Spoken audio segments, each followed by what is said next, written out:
Hi అండి. అద్భుతమైన టిప్‌నైతే share చేస్తున్నాను. వీడియోని ఎక్కడ కూడా స్కిప్ చేయకుండా చివరి వరకు చూడండి. ఈ అద్భుతమైన టిప్‌ని తెలుసుకునే ముందు చిన్న రిక్వెస్ట్ అండి. ఫస్ట్ టైం మన ఛానల్ ఎవరైనా చూస్తుంటే ప్లీజ్ అండి ప్రీవియస్ వీడియో చూసి మీకు నచ్చితే ఈ ఛానల్‌ని సబ్స్క్రైబ్ చేసుకోండి. ఈ వీడియో నచ్చితే ప్లీజ్ అండి చిన్న లైక్ చేసి మీ ఫ్రెండ్స్ అండ్ రిలేటివ్స్ షేర్ చేయండి. మనం ఎక్కువగా నాన్ వెజ్ వండుకున్నప్పుడు ఇలాగా చికెన్ అయితే వేసుకొని ఉంటాం కదండీ! ఒక్కొక్కసారి పంటలు ఇరుక్కుపోతూ ఉంటాయి. మన టూత్ పిక్ సహాయంతో ఇలా టూత్ పిక్ చక్కగా పంటలోనికి పోనిచ్చి ఇలా ఇరుక్కుపోయినటువంటి వాటిని తీస్తూ ఉంటాం కదండీ!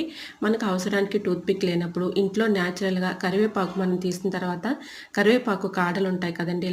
ఇవి పడేయకుండా చాలా చక్కగా యూజ్ చేసుకోవచ్చండి. న్యాచురల్‌గా ఇంట్లోనే ఇలాగా మనం టూత్ పిక్ లాగా యూజ్ చేసుకోవచ్చండి. అవసరానికి మనకి టూత్ పిక్ లేనప్పుడు ఇలా వీటిలనైతే యూజ్ చేసుకోవచ్చు.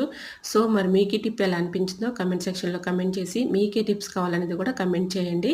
ఇలా చూసారా మనకి కరివేపాకు తీసుకున్న తర్వాత కరివేపాకు కాడల్ని ఈ విధంగా చక్కగా యూజ్ చేసుకోవచ్చండి. ఫుల్ వీడియో కావాలంటే మన యూట్యూబ్ ఛానల్ ఉంటుంది తప్పకుండా చూడండి.